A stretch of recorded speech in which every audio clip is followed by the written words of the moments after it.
I skip intros. Oh, Mark. Someone was here the other day just complaining about how bad that was. It was me. Oh, was it? Yeah. Oh. What's up, everybody? We're live. I wanted to catch you guys in the middle of talking about something. So we were talking about the intro music to Star Trek Enterprise.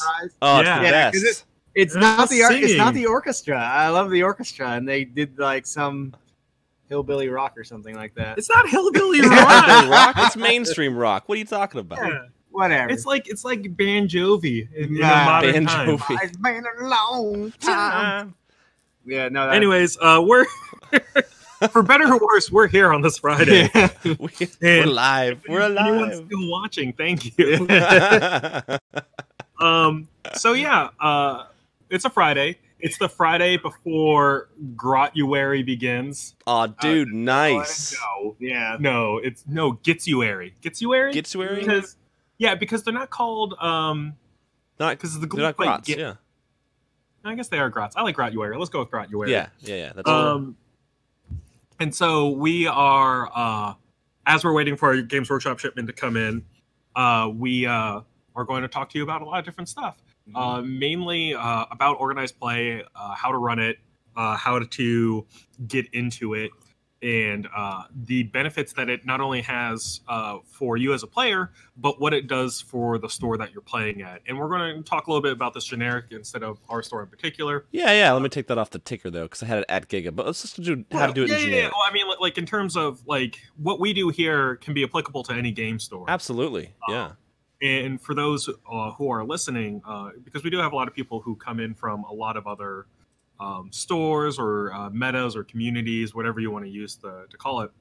And, you know, every game has their own system, like what's doing well, what's growing, what's being the thing. And organized play is usually the way to do it. And so we kind of want to speak to a wider audience on it because, absolutely. If your game is doing well in your area, that means you guys can come to our area and play games with us when we host events or tournaments or things like that. I like that. Growing the community at large is great. Yeah, like because this is the year of the community, right? Yeah, it is the year of the community, and it's really important to talk about too, especially in the communities I am. Like we see a lot of people from, you know, Georgia is sandwiched between 4 different states: Alabama, Tennessee. South Carolina. We do touch both North and South Carolina, so 5. Yeah. So we are in the center, and we see a lot of people from those different communities come in, and their experience with games is probably a little bit different than ours, but it's something that we can help each other improve. So we can only talk about what we know and what we know how to do well, which I think is organized play. Absolutely. Yeah. So let's start with who organizes it. How do we get people to organize play? Champions. Yeah, we found success in our champion system, which is basically saying, hey, find someone who's really passionate, who does have the time and energy to be a volunteer, and that's really important not only for you as someone who is passionate about a game, going to the store, but it's also important for us as a store. When you guys, come up and say, hey, I'd like to hold this position with you guys, we need to be able to determine if you have the time available, because that's usually everyone's number one enemy, right? Is time. Oh yeah. So like they might have free time to come up and play games, but that's where their free time might end. Like they may not have time to work on writing a narrative or coming up with rules, or even just recording down battles and things like that to keep track of a league, because that's really important. If people's games aren't getting tracked, then what's the point? And that's like in a league, you want to see the progress. You want to see what everyone else is doing. So finding those people to have time and energy is a big plus. And once you find them, you give them basic guidelines and things that are easy for them to achieve. And this is something that they can set up for themselves, or it's something that you could basically give them an outline for. And the easy to achieve part is really, really important, because you want to set a base minimum. you don't want to tell them that, like, hey, as a part of this league, make a bunch of custom terrain and write your own rules pamphlet and do all this sort of stuff. Because, hey, once again, that time monster. They have a real life too. Yeah, exactly. And so don't, with your champions, expect them to run what they're volunteering for and set realistic expectations. That's good. I would even say set them even a little bit below realistic. Yeah. Because once again, you give them something easy to achieve, they're going to, whether it's you yourself writing these goals or other people, but you write yourself the base minimum. Like at the end, what would I be happy with at the end of the day? Like at when this league gets going, what will I be happy with? Yeah. So once you have that and you accomplish that and you still have extra time, you're going to be like, oh my God, I feel like a demigod. Like I am beyond my scope and power. That's a really important thing because once again, people at the store, your me and Mark, those who work here and run it, if you're like, hey, I'm just going to come in, keep track of games, let them run simple scenarios from the book, the scenarios that kind of fit with the theme or whatever, and that's fine. But then you come to us and be like, hey, I had a little extra time. I was able to write a special scenario for this league. And we're going to be like, oh my God, you're so talented. Yeah. And, it's important because exceed those expectations you set. And this isn't like something that you have to do every time, because if you come to us and say, hey, listen, I got those things that I said I was going to do done, and we're going to be like, oh, that's great. Like, here's some more price support, or, thank you so much. You're fulfilling your goals. We'll brag about you on the Giga-Casts. It's one of those things where if you just do, it's really weird to say because it sounds so simple.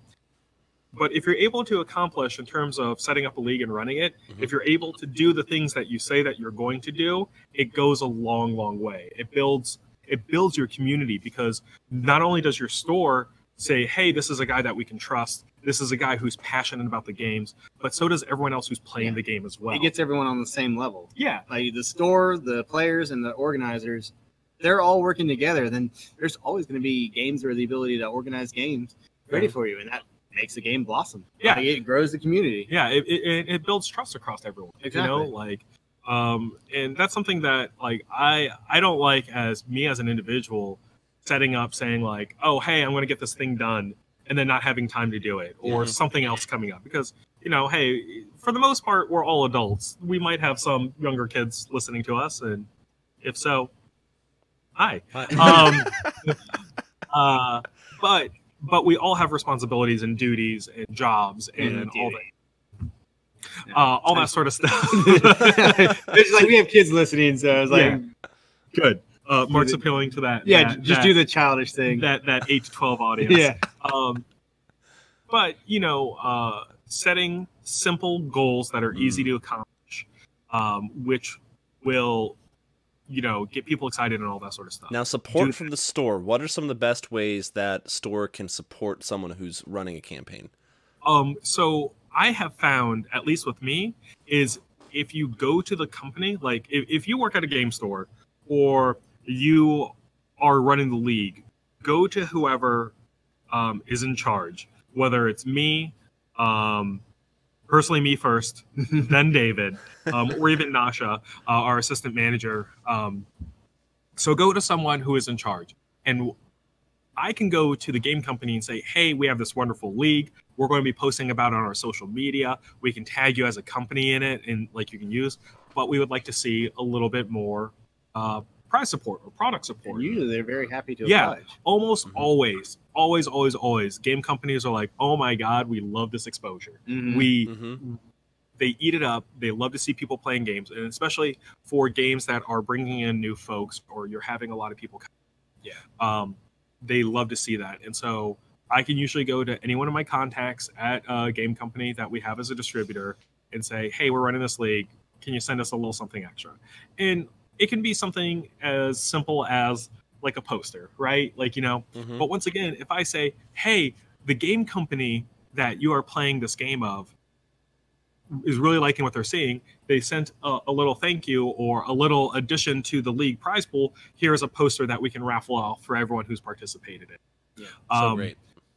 And once again, that's a game company building that relationship with that community. So it's saying to them, hey, we love what you're doing, we know you exist, thank you for playing our game. And that's a really great thing on both ends. Companies love to see new people in their game, whether you guys have been playing for a while or just starting, but getting that exposure to them, they really appreciate. And I know the players appreciate when the companies take the time to say, hey, thank you, you know, or... So one thing I'd actually like to ask, though, is, so with the new year here, how many people who have joined the leagues, New Year's resolution was to build and play with the models that they got for Christmas? I hope so. I hope it was a lot. Right. I'd like to think that a lot of people not only got new models, but like their resolutions or goals for 2019 would be to finish armies, get them on the field and paint it. Because that's my big goal, is that I've had some armies for years now that I've had undone, like not finished. I've had a couple pieces done because I usually like knock out a couple characters and then I'm like, infantry, nope, no thank you, and dip out of there. So that's a good segue. How does an organizer get people into the league and keep them interested? So for instance, we have Kai with the Age of Sigmar League, which puts what, 30 players right now? Yeah, it's about 30. It's like, I think 1 or 2 below 30. And it'll probably go above 30 by the time people are watching this on their way home. But so keeping people interested in the leagues is from the organizer staying consistent with it, right? So like if Kai's up here every Monday or whatever the league day, once again, people know that they can come up and get a game, they can get the league in, blah, blah, blah. And secondly, the most important thing, anyone who's running a league, take this to heart. One thing you need to do is make sure that everyone feels involved and feels like they are, or maybe feels like they have a chance of really participating in the league. And what that means is we've done some leagues in the past where we have a couple of guys who just go, I'm gonna win everything. Yeah. Like they go all out. They're here. They're grinding games, and that's great. That's how they enjoy the game. Once again, no problem to that whatsoever. However, good old Mark here. Mark, how many games do you play in about a month? Maybe 3. Yeah, and so Mark's going to look at the league and be like, I play 3 games a month. I want to play a little bit more. I want to play at least once a week for the league for participation. So I'm going to bump that up to 4. Once again, easy goal to make. But maybe he'll play more, maybe he won't. But like the goal is 4 a month. Now, the guy grinding the game, Mark's going to look at him and be like, I'm never going to catch up to him. Like there's no point in me playing this league other than to feed this guy prize. And so that's an honest complaint that we get a lot, where it's, we don't want one guy walking away with everything, right? And so with leagues, we like to turn the rules around. Instead of doing like, always, we cap off the amount of wins that you can get a week. For points, we add in additional ways to participate for points, whether it's writing stories, painting. I like even adding in building terrain or fixing terrain, because once again, that gets people involved. It helps them build the world and gives them way. So giving other people opportunities to enjoy the league, the special rules and all that sort of stuff, without there being a focus on who's dominating the most. Well, the cool thing is that doesn't prevent the person who just wants to play a lot from winning the league if they want to, but it kind of evens things out. So good. So I think a lot of times you can do what they do at tournaments. They have like best general. They have, splitting up multiple prizes. And so like obviously give a prize to someone who's gotten the most points, because at the end, that's how they enjoy the game, and they've worked for it. Yeah, exactly. You should be still rewarded for playing the game. But also have things like who writes the best narratives, who's painted the best model. And then Kai has mentioned there, raffles are really, really important. Ooh, okay. Now, with raffles, make sure that you are in accordance with your state's gambling law. It is it's just funny. That's a great thing to say.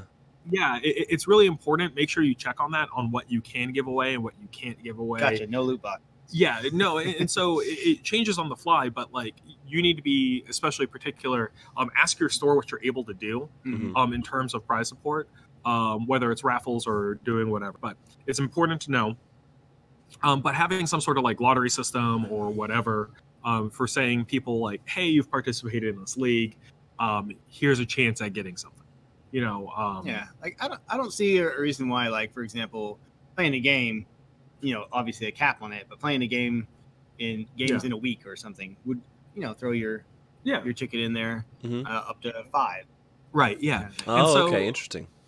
And so once again, everyone who's participated has a chance. That keeps people active and playing in it because, hey, I don't have a shot at winning best general points, or maybe they feel like they're not a good narrative writer. You will surprise yourself then in terms of writing and painting. But if you feel like those aren't your strongest areas, hey, you always have a shot. We're telling you there's a chance. Yeah. And I think, like, a painted model, throw a ticket in the raffle. Yeah, exactly. A game you played, throw a ticket in the raffle. Yeah. A narrative you wrote, ticket in the raffle. And then cap it at 5. Exactly. Give everyone an opportunity to get like the maximum number in there. So the guy that grinds games, he can grind his games, get his tickets in there. The guy who likes to paint his models can get his tickets in there. I really like that. I'm going to steal that. That's good. Yeah, and so it's really important to make sure everyone feels like they're involved at all times in the league. Yeah. And that is the hardest thing to do because that is the most common source of burnout, is just seeing someone get ahead, or maybe they had a week of work and they couldn't make it, right? Right. I mean, this is like a bit of a tangent, but if everyone knows the game Eve, right? Eve Online, the spacing is like everything is done in real time. Like, you want to mine this, it says it'll be done in 12 hours. You come back in 12 hours, it's done. So as a new player, I was like, so these people have been playing for years. How am I ever going to catch up? Like, no matter what, they're always going to be richer and better than me and everything else. Yeah. I was like, why play? I can see that. It always helps to have someone in Eve that takes you under their wing, so to speak. Yeah. And same with like, this is, to me, this is the point of leagues and things like that. Yeah. It doesn't have to be a slow grow league, but it could be anything in general. But these are the casual. Yeah. And I don't necessarily, casual isn't the best way, but these are the community-based events in which the purpose is not to crush everyone under your foot. It is to the point of building things up. So if you see a new guy, play him in a game. Yeah, you're probably going to win, but also tell him what you're doing, why you're doing it. Explain to him maybe things that he didn't understand about his own army. Because a lot of times guys playing new things, they miss a lot of like the cool little tricks you can do. Oh yeah. So explain that. Yeah, we have a Philip Collar. Yeah. He played a game of War Machine Hordes last night, and it was a small game, learning game against someone else who was also learning. And I was like, he charged in. I was like, you have pin response. And he looks at the cards like, oh my God, I do. And so he charged in for free. And then he's like, I'm going to pay for this attack. He's like, you have 2 initials. Like, oh my God, I do. And once again, this shouldn't, like, with these new people, like, it shouldn't be discouraging watching them get excited about them finding out new things, right? Exactly. Don't seek people out because they're an easy win. That's not a great way to build community. And once again, in terms of these community-based events, the wins overall are not as meaningful as your participation in the league. So winning more games is going to get you more points than you winning every single game that you play, right? It's more about that.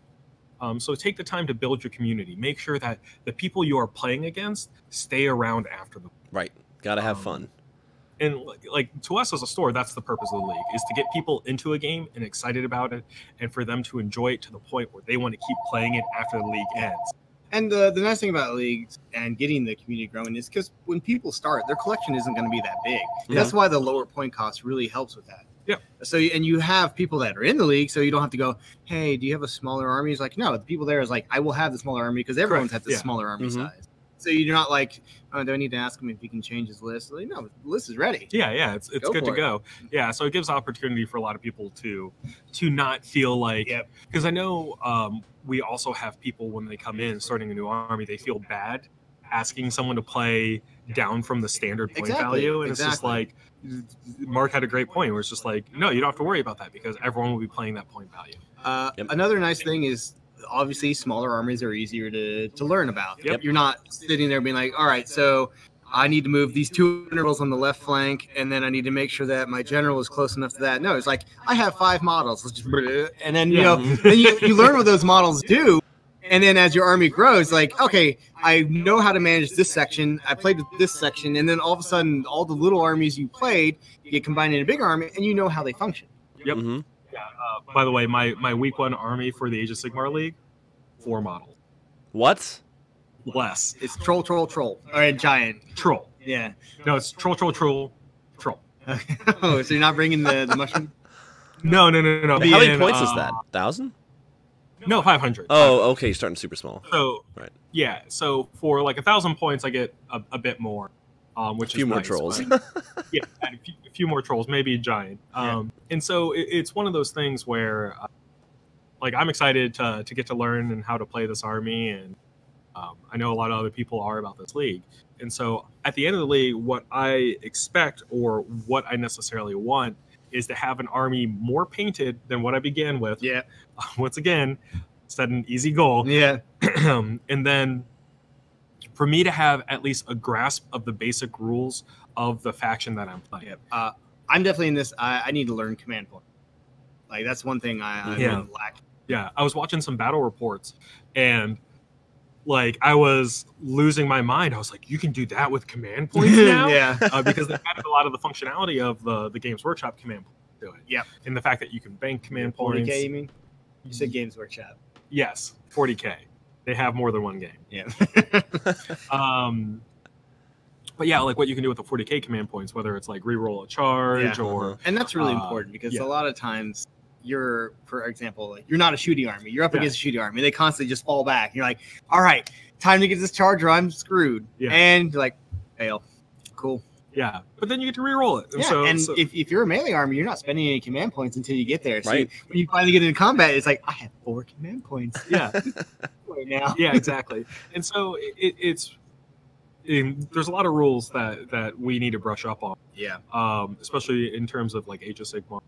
I'm playing in a 40K league as well this nice. Good for you. early winter. Yeah, so I'm getting a lot more games in, and I'm learning more. I'm having to ask a lot of questions that I probably should know already, but once again, that's the whole point. With this league, no one's like, John, you don't know that. No one's called me out. Learn as you go. Yeah, exactly. It's a fun way to learn. And turns out people like seeing more people play no matter what. Right? Let's talk about scheduling. So in terms of an organizer, how can you make sure to schedule things so that the most people can play and whatnot? You have a set day that everyone's like, hey, this is the day I will be here to help keep everything organized. Yep. And then everything else is just, if you know people in the league, you can just schedule it whenever. Yeah, for a long time we used to have leagues where you had to, like, let's say me and Mark got paired up in this league. Yeah. And we had to find a time to meet. No. Unless it's a very small group that you know very, very well. That does not work. Yeah. It'd be like, John, we're scheduled to meet today for our games. Like, oh, I'm sorry, Mark, my cat had her quinceanera. I can't make it today. Listen, so can we reschedule it? It's like, oh, I'm sorry. My dog has its mani-pedi. Yeah. So I can't make it on this day. My cat's quinceanera was off the chain. Yeah. Was the dress beautiful? It was. She hated it. The entire night. But so that doesn't line up. So picking a centralized day, and this is where you as an organizer can do a couple of different things.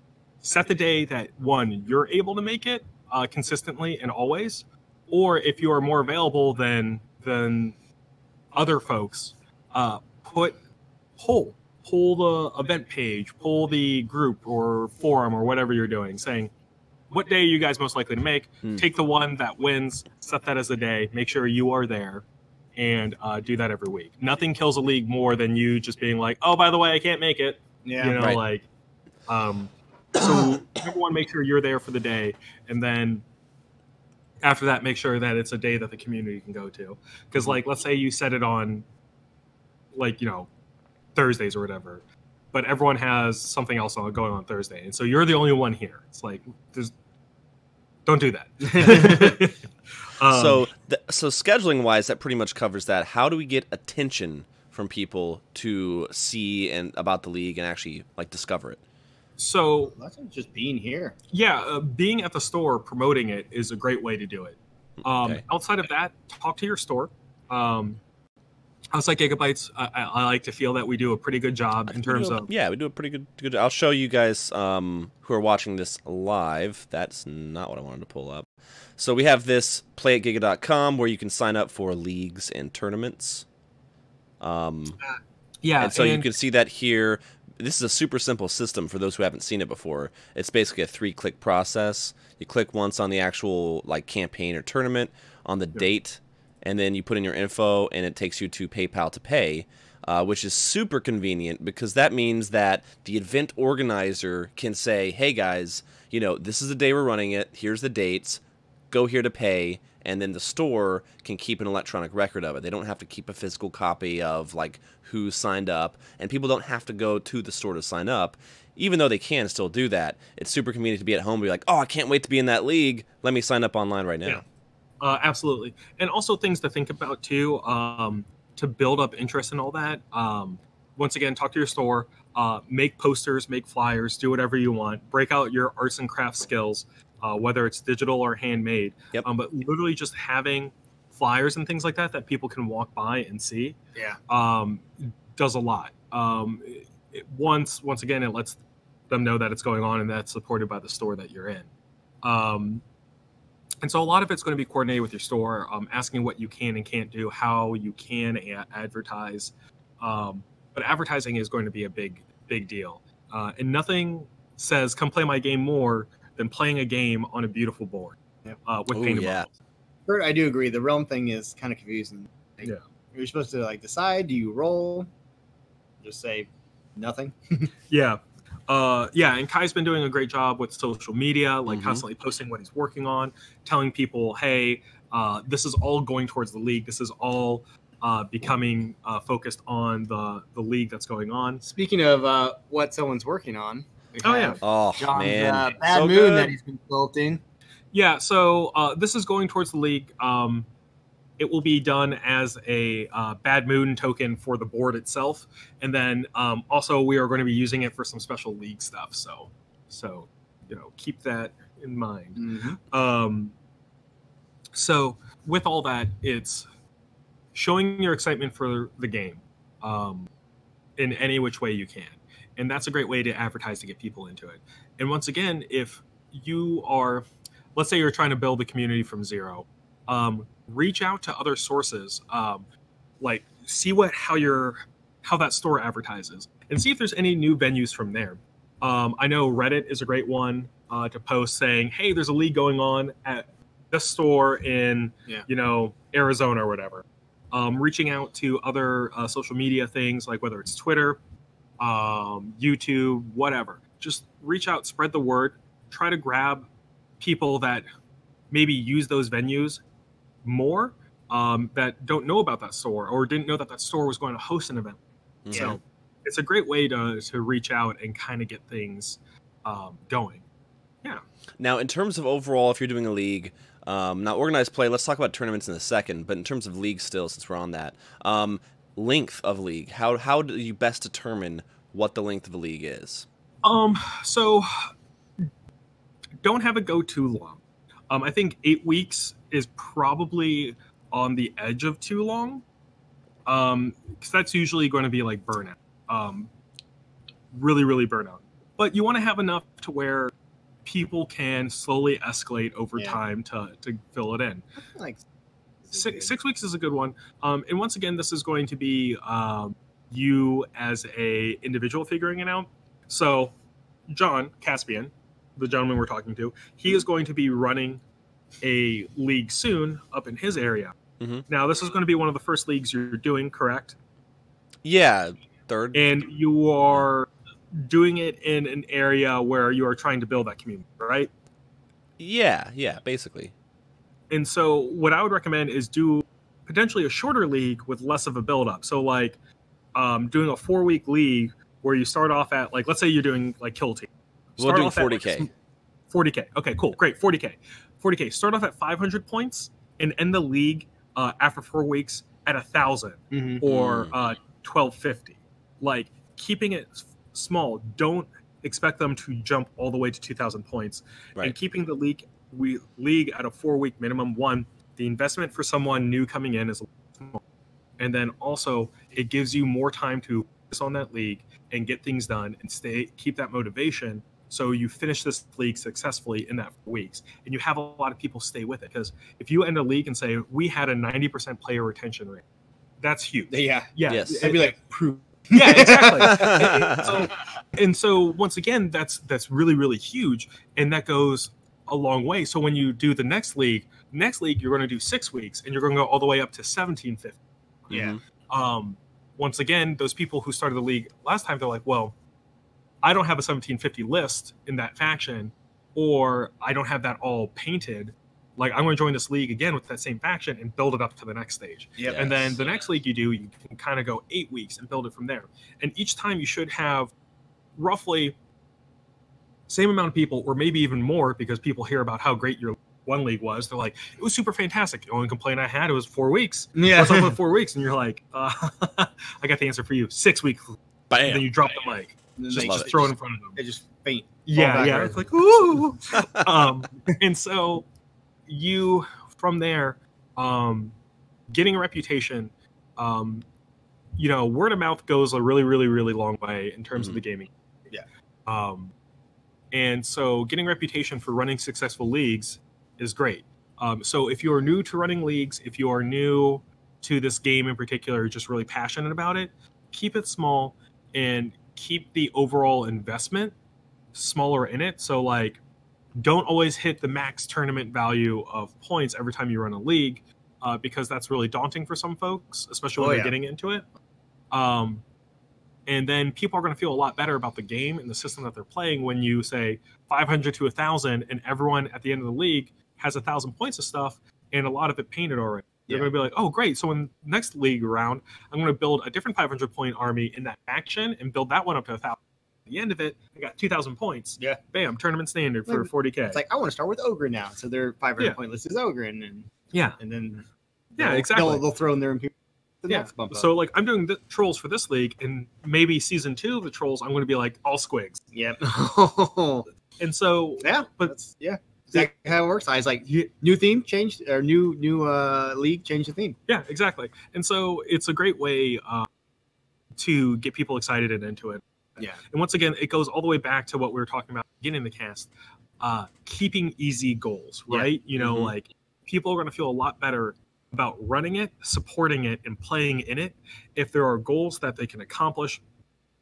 And when I say easy, like, not walk in the park, like, there has to be some amount of challenge to it so they feel that we all feel rewarded by the end of it, right? Yeah. But we want to make sure that it's in the realm of possibility for a majority of people. And so if you are a fiend at painting, don't expect everyone to match your quickness or quality of painting. I know this is a good story. David Kelly joined a league, and he ended up crushing the painting competition because he painted, I think, almost the entire faction of one of his armies throughout the. No, it was Legion of Everblade. Oh, really? Oh, nice. Yeah. And so don't expect everyone to do that, but expect something a little bit more realistic, where throughout a league, let's say a 4-week league, I would expect a unit and a character and maybe like a tank. So basically, like, the contents of a start collecting. Or if you're going for like War Machine and a Horde, like, think a battle box plus a unit. Like, those are all something that could be accomplished within 4 weeks for a majority of people if they are putting the effort. That's an easy goal. Don't expect everything. So my goal for this Age of Sigmar league, though, is to do something I think in kind of, which is paint an infantry unit. Yeah, the dude. Whole thing. Yeah. The last thing I did was David's tabletop quality, bro. Don't get too into it. That's the issue. Work that dry brush. And so once again, this is something to work on during the league. Is all right, cool. How do I step away? Yeah. Like, how do I say that's good enough? Yeah. No, it's tough. It's tough in this hobby. So it's all exciting and it's all like really great. Now, how about timing in terms of like what time of year that you do your campaign? Because there's people with kids that got school events and stuff like that. Yeah, so running leagues, there's a lot of different times that you can do leagues and have them. There's the winter leagues that people play with what they got for Christmas. There's summer leagues because breaks their time off. Exactly. There's usually a fall league there's usually a fall and a spring league, and both of those. So once again, it's timing due to people's schedules for two of the leagues, winter and summer, and then to me, there's timing for releases of that's the spring and the fall one. And so the spring league is, hey, right before summer or whatever, we're going to drop the new battle tome, or not battle tome, the new General's Handbook. Yeah. Or in the fall, they're like, here's this new 40K box. Both of these build hype, and people are wanting an excuse to. And those leagues allow them to do that. So, and it's great for the stores for the fall and the spring leagues, because once again, it's a great product release that ends up getting more following because, hey, you have a league to support. And it's great for the players because they want, like, they're already in it and they want to explore those new rules or even learn how to play against that action that just dropped. I'm looking at you, Sisters of Battle. Oh, dude, it's gonna be good. And that's a tangent as well. This is the battle. But so timing leagues, I find two ways. Find it to where most people are available. So usually summer or winter seasons are great because a lot of people have time off. Winter is a little bit more complicated because people are playing for holidays and all that sort of stuff. But it's not anything that you can't get around due to nice scheduling. Yeah, I understand the pain, just. Yeah. I ended my Kill Team League, like, I think it was December 9th or 10th or something like that, because people tend to go out of town for a couple of weeks sometimes. And so, and vice versa, there is the leagues based around product release.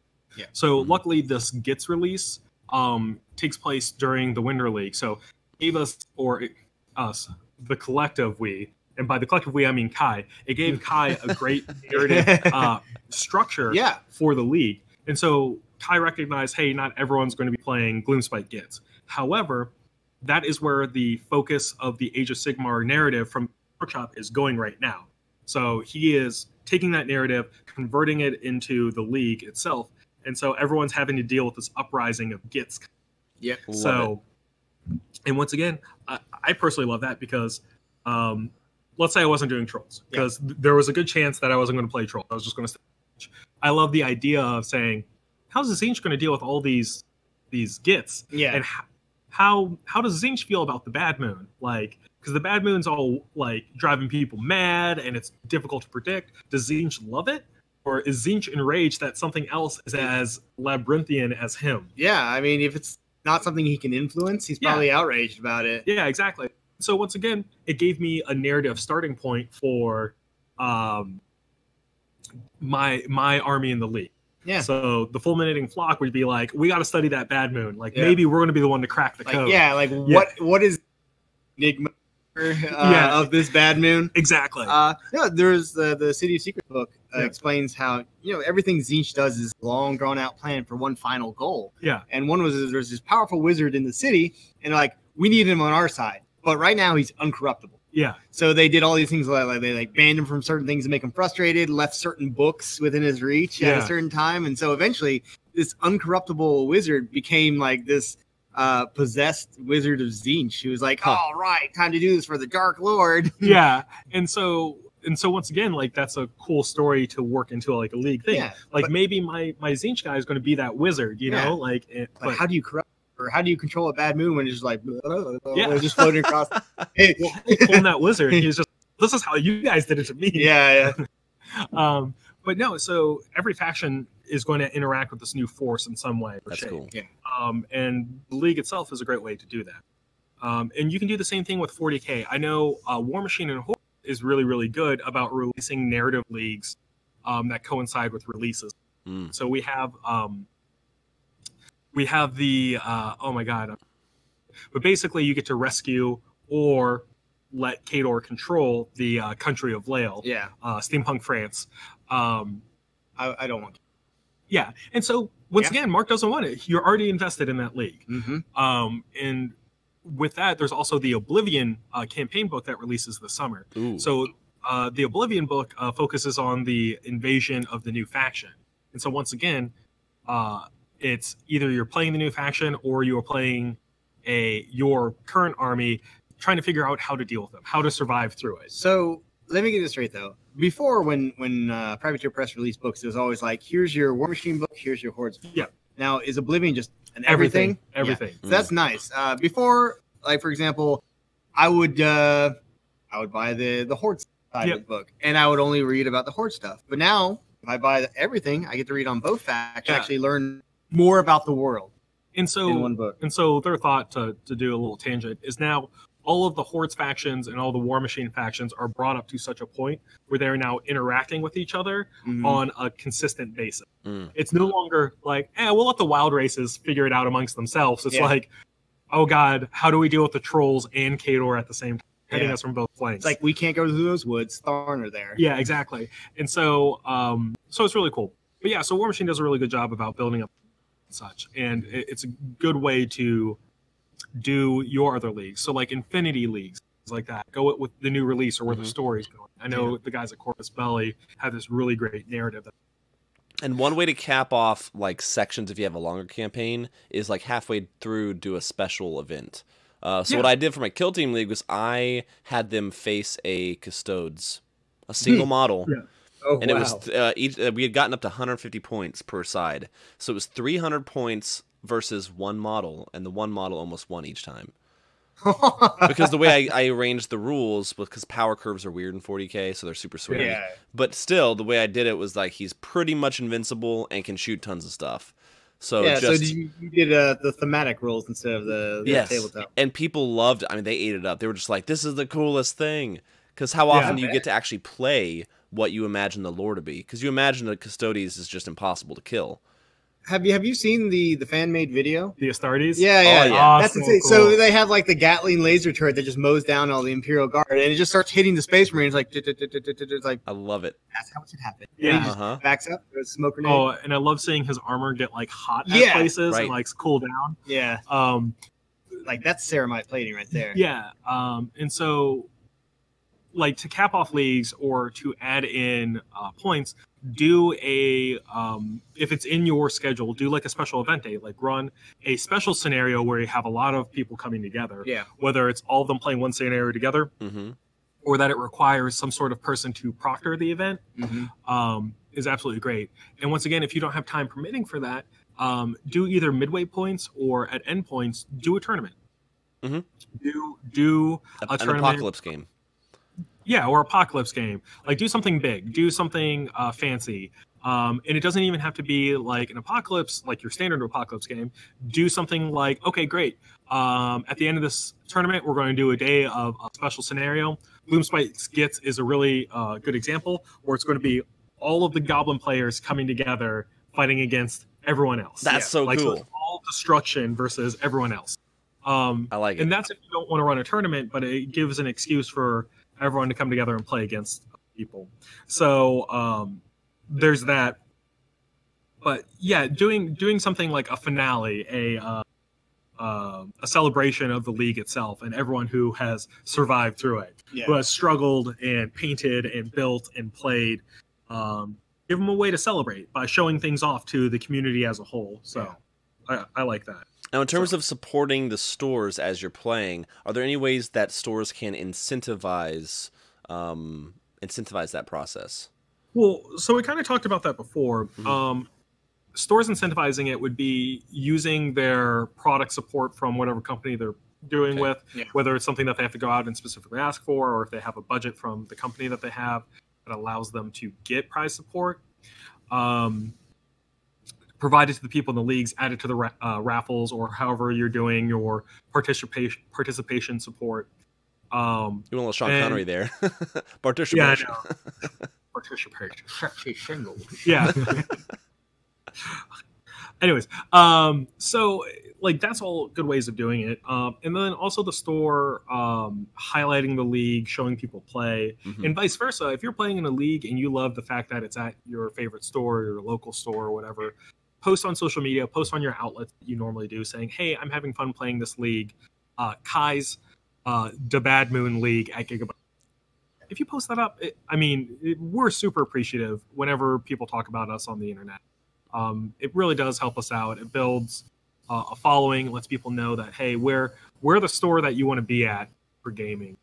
And it goes both ways. So stores can support the league by making sure that you guys have table space, making sure that you guys have the terrain or the supplies that you guys need to play the game. Mm-hmm. If you run table fees, maybe do something where, like, if you're playing in the league, discount on table fees, wavered with the league admission price, or provided you're playing league game. Yeah, right.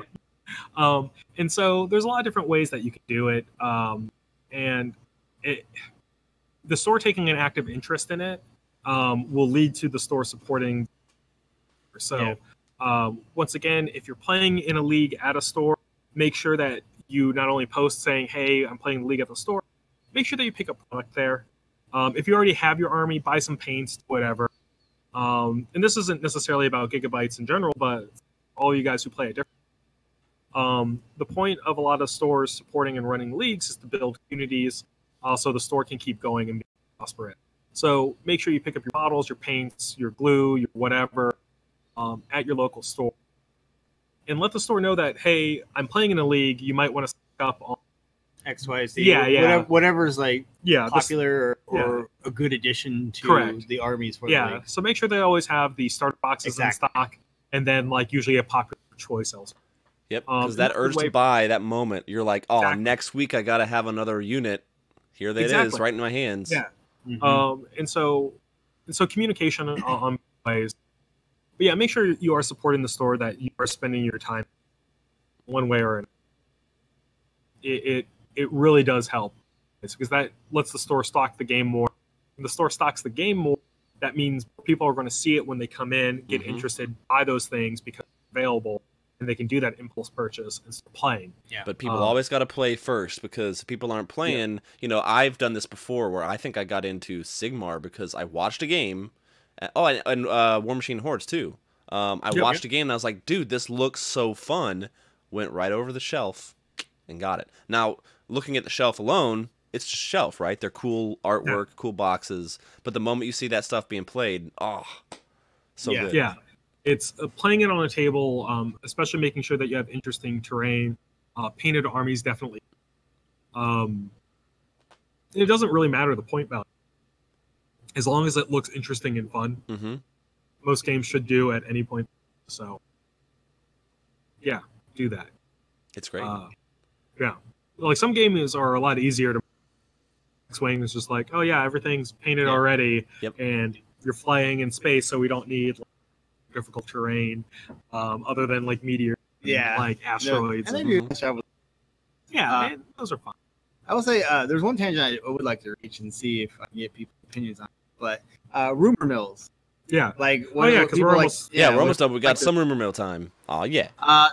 So like ages ago, I would say almost like a year ago. But they released a picture. It looked like a long feather, which is like a symbolic a plume. Yeah, a plume. It's like very symbolic of the old empire. Mm-hmm. So they showed that. I was like, ooh, this mean free people. And then later they showed a razor that was like, all right, that's maybe a bright wizard. You know, the fire wizards of the empire had those just sitting on their shoulders. And then a little bit later they released the flamethrower, and I'm like, oh. Yeah. I was like, does that mean it was just part of a Sisters of Battle? Now I know people are anticipating Sisters of Battle. Yeah. But I really want free people. Yeah. And I was like, oh no, is everything I've seen before just going to them? To kind of jump on that, the feather isn't really indicative of Sisters, so you can take that as you will. But it's Rogue Traders. Did they? Was it? I don't know. I don't remember if it was. I mean, that would be Rogue Trader thing, right? Kill Team. Oh, the Kill Team? Yeah, I think the Kill Team box that the lady has a. No. This was after they. Oh, it was after. Yeah. Okay, yeah. Okay. So yeah, it's usually not unless they're doing like an Inquisition Kill Team or something like that. So other things to think about as well. Everyone put on your tinfoil hats. This is John's favorite time. So before Gloomspite gets, goblins were divided into multiple different sections on Games Workshop website. David's here. Then a couple of weeks, I want to say it was like in December or November, maybe before Black Friday, all of the gets got rolled into a single tab on the Games Workshop website. Did the same thing for Greek people. And then they also did the same thing for Skaven as well. And then after the Skaven thing, like a lot of reporters, Chapter Master Valrak apparently asked the people at Games Workshop, who's like, hey, what's this about? And basically got the, we're just, reducing the clutter on the website. Don't worry about it. Yeah. Gloomspite Gets came out, and now after the Skaven got condensed down, instead of it being each individual clan, now Skaven, the Carrion Theaters box set got unveiled, the new Skaven model. So we're expecting the next Skaven Battle Tome to be all together. So it won't just be Clan Pestilence or Clan Escher or whatever. I mean, they'll still have those keywords. Correct, yeah. And similar to the Gloomspite Gets, where you can run an all Spider army or an all Troll army, or an all just Moon Clan army. And the one thing I love is the video they released that went through it all. It explained all the Grot tribes and what they felt the Bad Moon represented. And so it really shows how they can be all under one banner. It was like, for the Bad Moon, it's like, for that giant sack of eggs in the sky. Yeah, it's like each one, they're Warcry, but they're all together for that one reason. Exactly. And so the Skaven release, we should hopefully see a lot of people working together. And by a lot of people, I mean all the clans working together. And so the Free Peoples got the same treatment, where they had like the Wizard College and like the that drove me insane. So bad. Engineering, whatever. And blah, blah, blah. Yeah, the battle wizards. Yeah. Or you had all the wizards, you had all the cannons, and you had even the flagellants and the warrior priests were not Free People. Yeah. Which is Yeah, and so once again they all got rolled into one again. So that might be where Free Peoples might be just getting a new battle tome, or they might see new models like the Gloomspite. Like, so with the Skaven, I wouldn't necessarily expect to see much more than the new Warlock Bombardier. Yeah. But having the ability to run a cohesive Skaven army with all of your collection is going to be a big benefit. So since they made trolls bigger, you think they're going to make humans bigger too? Well, no. So humans did get, like, if you look at the Carrick Acolytes and the Dark Oath, that sort of stuff. Yeah, but they're like chaos infused power. But it would just be funny to be like, all right, so they just throw some mushrooms on some humans. I would expect to see a lot, or all the humans on 32 millimeter of 20 from this point. And I was also expect, if we saw new human models, that they're going to be more on the steampunk technological side than they were before. Yeah, focusing on the steam tanks and the handgunners and all that stuff. So that's the interesting thing is, like, they had a fortress that they could just plop down, and it was just a clockwork fortress. So just like, that'd be cool if instead of going steampunk, they did clockwork. Because like they had the steam tank, but it would be cool if they switched gears. To clockwork. But these are all rumors, and we are monitoring them pretty closely. Between me, Mark, David, and the other employees here, we are pretty much on top of the rumors for most of the games coming. I know we did see a piece of lizard skin. We have to talk about Urban Conquest as well. No, it's not. So we still don't know what it is. So it could, once again, lizard skin doesn't necessarily mean Seraphon. It could be a salamander chapter upgrade. Yeah, that's true. Could be a cloak. It could be or it could be a dark elf. But that could be the brazier, the flamer, and the cloak of a thing. So that's maybe 3 things. So this is where you have to put together the puzzle. Yeah. And so once again, like, it's really hard to tell what all the rumors are going. But we do keep a pretty good eye on it. Real quick, Urban Conquest. Yeah. Urban Conquest comes out next week. Excuse me, it goes out for pre-order this weekend, comes out next week. It is the new playstyle expansion from Games Workshop 440K. It is all about playing in city blocks, like tight corner city blocks. And they have a lot of cool rules to it, like how to divide up cities, how to play multiplayer games. And it's a big box set that comes with a whole bunch of terrain. No new models, but a bunch of terrain. Is it terrain new, or is it just like... Yeah, it's all new terrain.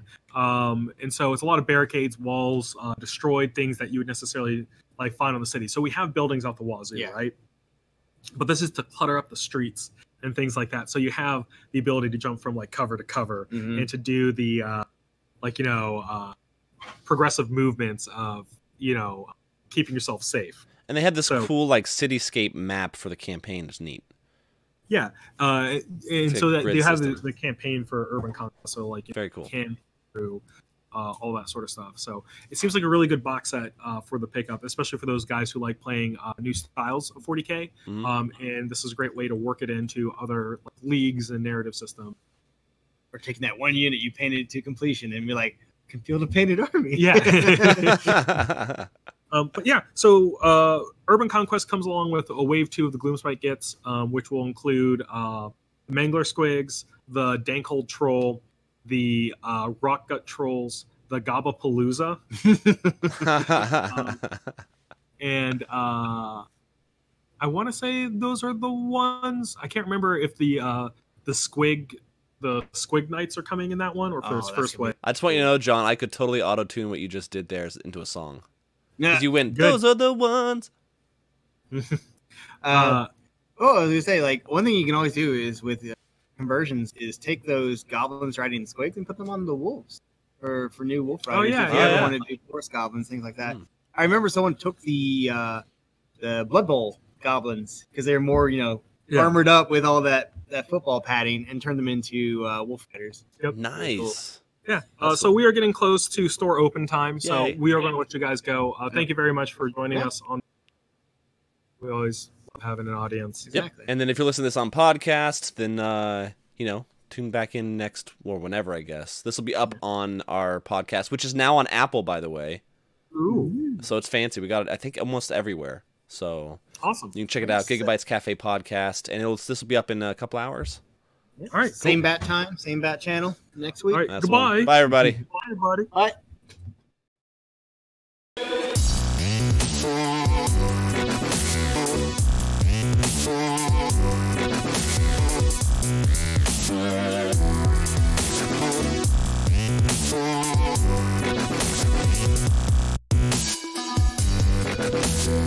Bye.